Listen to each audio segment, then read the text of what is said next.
ಬಂಗಾರ ಭಾರತೀಯರ ಪಾಲಿನ ಗಗನ ಕುಸುಮ.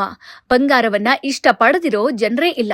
ಲಕ್ಷ ಲಕ್ಷ ಬೆಲೆ ಆದ್ರೂ ಬಂಗಾರಕ್ಕಿರೋ ಡಿಮ್ಯಾಂಡ್ ಕಮ್ಮಿ ಆಗ್ತಿಲ್ಲ. ಬಂಗಾರವನ್ನ ಇಷ್ಟಪಡೋ ಜನ ಕಡಿಮೆನೂ ಆಗ್ತಿಲ್ಲ. 1 ಗ್ರಾಂ ಚಿನ್ನ ಕೊಳ್ಳೋದಕ್ಕೂ ಜನ ಪರದಾಡೋ ಪರಿಸ್ಥಿತಿ ಬಂದಿದೆ. ಹೀಗಾಗಿ ಬಂಗಾರ ಅಂದ್ರೆ ಸಾಕು ಎಲ್ಲರೂ ಬಾಯ್ ಬಿಡ್ತಿದ್ದಾರೆ. ಇಂಥ ಹೊತ್ತಲ್ಲೇ ಬಂಗಾರದ ನದಿಯೊಂದು ಸೃಷ್ಟಿಯಾಗಿದೆ ಅನ್ನೋ ಸುದ್ದಿ ಹಬ್ಬಿದೆ. ವರದಾ ನದಿಯಲ್ಲಿ ಬಂಗಾರದ ರಾಶಿ ಸಿಕ್ತಿದೆ ಅಂತ ಹುಡುಕಾಟಕ್ಕಿಳಿದಿದ್ದಾರೆ. ಬಿರು ಬೇಸಿಗೆಯ ಮಧ್ಯೆಯೂ ನದಿ ನೀರಲ್ಲಿ ಕೂತ್ಕೊಂಡು ಚಿನ್ನದ ಬೇಟೆಯಾಡ್ತಿದ್ದಾರೆ. ಬೆಳಗಿಂದ ಸಂಜೆವರೆಗೂ ಚಿನ್ನಕ್ಕಾಗಿ ಹುಡುಕಾಡ್ತಿದ್ದಾರೆ. ಕಾವೇರಿಯ ವರದಾ ನದಿಯಲ್ಲಿ ಬಂಗಾರದ ರಾಶಿ ಸಿಗ್ತಾ ಇದೆಯಂತೆ.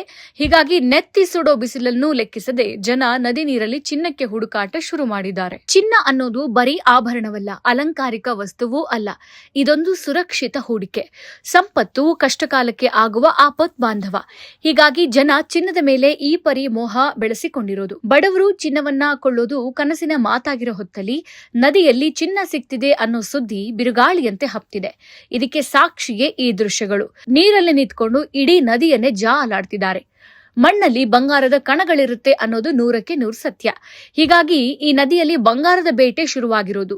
ಹಾವೇರಿ ಜಿಲ್ಲೆಯ ವರದಾ ನದಿ ಮಳೆಗಾಲದಲ್ಲಿ ತುಂಬಿ ಹರಿಯುತ್ತೆ. ಅದೇ ಬೇಸಿಗೆ ಶುರುವಾದ್ರೆ ನದಿಯ ಒಡಲು ಒಣಗೋಕೆ ಶುರುವಾಗುತ್ತೆ.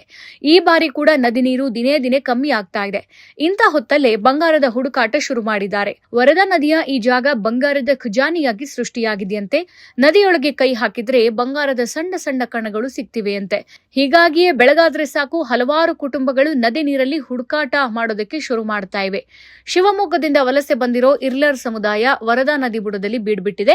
ಪಾತ್ರೆ ಹಾಗೂ ಸಣ್ಣ ಉಪಕರಣಗಳನ್ನು ಬಳಸಿಕೊಂಡು ಮರಳು ಮತ್ತು ಮಣ್ಣನ್ನ ಬೇರ್ಪಡಿಸ್ತಾರೆ. ನಂತರ ಕೊನೆಯಲ್ಲಿ ಉಳಿಯುವ ಬಂಗಾರದ ಕಣಗಳನ್ನ ಸಂಗ್ರಹಿಸ್ತಾರೆ. ಇದು ಅಷ್ಟು ಸುಲಭದ ಕೆಲಸವಲ್ಲ. ದಿನವಿಡೀ ನೀರಲ್ಲೇ ನಿಂತು ಕೆಲಸ ಮಾಡಬೇಕು.